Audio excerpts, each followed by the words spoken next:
Pada suatu hari, di sebuah toko bernama Toko Roni, terjadi kejadian lucu mengenai sistem manajemen persediaan mereka, menyebabkan kekacauan yang serius. Pada shift pagi hari, ada karyawan bernama Lisa dan Andi sedang membersihkan, membereskan, dan juga mengecek stok produk mereka di etalase.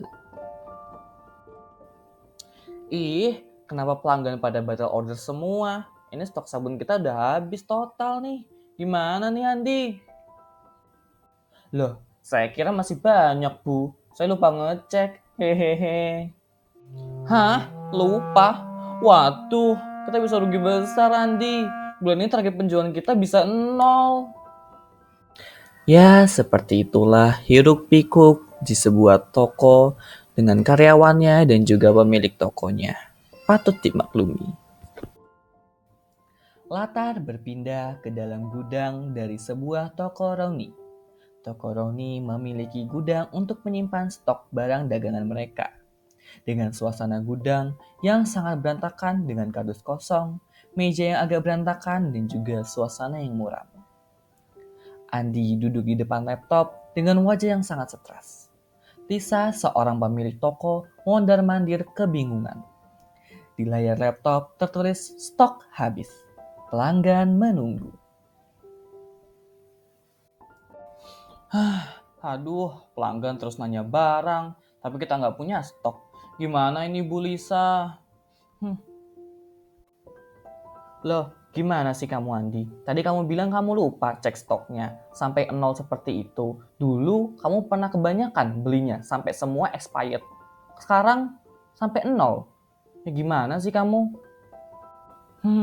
Ya maaf Bu, soalnya dari kejadian kemarin saya stok terlalu banyak sampai gudang penuh. Akhirnya semua barang expired, gak kejual semua.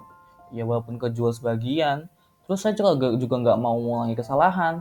Saya stoknya selalu dikit, sampai sekarang malah kehabisan. Ya kita kan juga nggak tahu Bu perkiraan masa depan barangnya laku apa enggak. Maafin saya Bu. Loh, jangan-jangan selama ini kamu salah cara ngatur stok barang kayak gimana? Aduh, kalau kayak gini terus, saya bisa cari karyawan baru buat gantiin kamu. Suasana tiba-tiba berubah menjadi sangat canggung. Mereka saling pandang, lalu masuklah seorang karyawan baru bernama Zildan sambil bawa catatan dengan ekspresi yang tenang. Mas Andi, Bu Lisa, pasti lagi bahas tentang stok barang yang kosong itu kan? Soalnya aku ngeliat ada yang janggal di laptopnya Mas Andi tadi. Pesanannya pada membludak. Akhirnya pada di-cancel gara-gara stoknya nol. Ini kayaknya kesalahan Mas Andi sih. Manajemen persediaan barangnya hancur banget. Makanya pengelolaan persediaan itu emang agak tricky sih Mas. Kalau nggak pas, usaha kita rugi. Tapi kalau sekalinya pas, usaha kita bisa untung banyak. Ya iya Zil, kayaknya kita sering salah beli barang. Kadang kedikitan, kadang kebanyakan, kadang sampai kehabisan. Aduh, ya kamu gimana tuh Andi? Kerjaannya cuma ngira-ngira mulu. Gak pernah pakai perhitungan atau data realistis. Kan begini terus nanti kejadiannya. Aduh. Udah, Bu Lisa sama Mas Andi. Sekarang kita pakai yang namanya manajemen persediaan aja. Ini nggak cuma tentang berapa banyak stok, tapi kita juga harus tahu kapan dan berapa kita sering beli barang tersebut sampai nggak kejadian kayak gini terus. Loh, bisa toh Zil? Wah, bisa banget Bu. Kan ada rumusnya, namanya EOQ, Economic Order Quantity. Kita aku jelasin. Halo sobat semuanya, perkenalkan aku Zildan Klonika, mahasiswa S1 Manajemen dari Universitas Muhammadiyah Ponorogo. Pada kesempatan kali ini, aku mau ngajarin kalian salah satu metode manajemen persediaan barang, yaitu namanya Economic Order Quantity atau bisa disingkat EOQ. Nah, apa sih sebenarnya manajemen persediaan itu? Penjelasan singkatnya, manajemen persediaan merupakan proses mengatur jumlah, lokasi, dan waktu pengadaan barang atau bahan baku.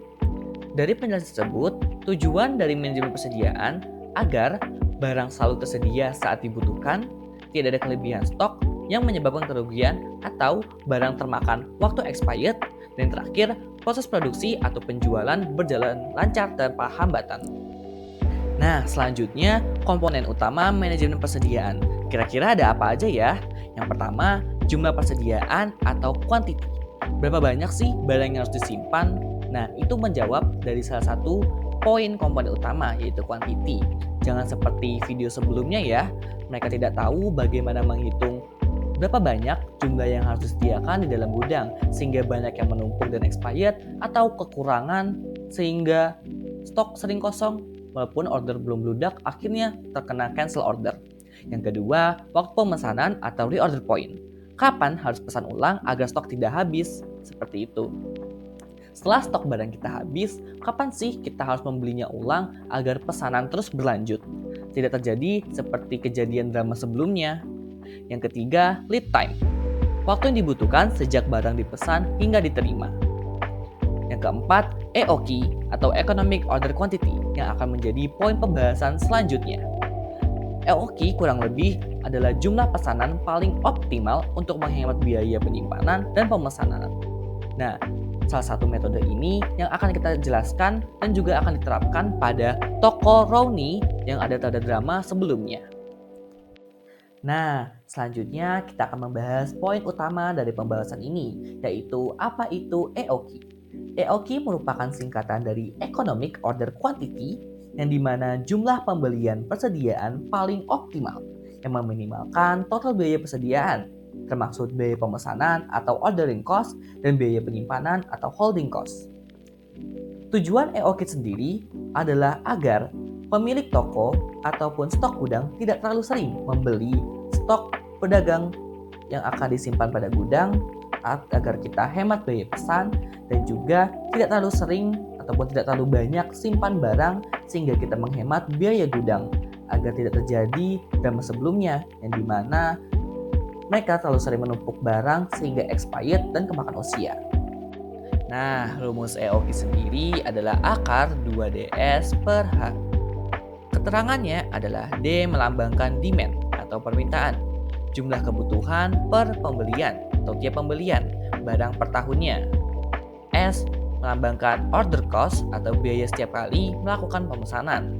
Dan yang terakhir H atau holding cost, biaya menyimpan 1 unit barang per tahun. Oke, selanjutnya kita langsung saja ke contoh kasus penggunaan EOQ atau Economic Order Quantity. Pada kesempatan ini, kamu diminta untuk membayangkan kamu memiliki sebuah toko kosmetik bernama Toko Rowney.